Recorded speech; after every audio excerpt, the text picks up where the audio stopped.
and the fermenting fairies do all the work for us. We learn so much from fermentation with life in general. One of the really big takeouts is that we learn creativity. We learn to give our wings free rein.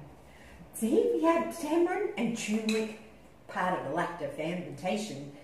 We ferment the tamarind and we ferment the turmeric, and then we make it into a tonic.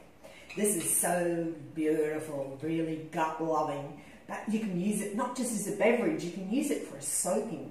Soak your dry nuts, your dried fruits, your grains. But of course you can use many other fermented beverages like your kombucha, your water kefir, milk kefir. They're all great soaking agents. We talk about soaking because they now call it, the word that they sort of say is activated, which is like the soaked nuts. And the reason behind it is that Mother Nature has put in there an ingredient called phytic acid, and that's there to keep the bugs off, to make them a bit better when they're growing, because she's pretty clever, our Mother Nature. But we've found that it's a bit hard on our digestion.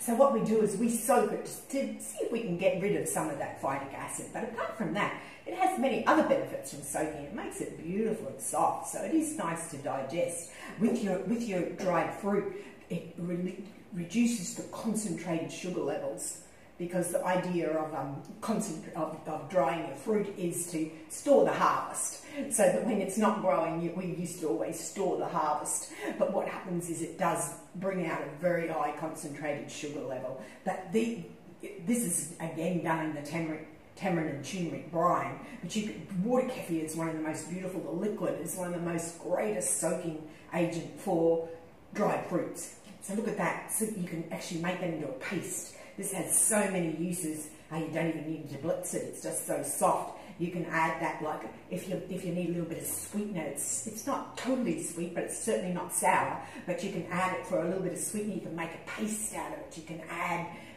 nuts and things and make your own sweet nut butters. You can spread it onto anything that you like. You can add it to like frostings, cake frostings. Absolutely wonderful, these two added together, and you can use it as a base, like if you're doing a raw rainbow pie, and then do all the colours of the rainbow with all your different types of fruits. And you can add some, if you want to, you need to have a little bit thicker when you're putting those raw fruits in for your layers.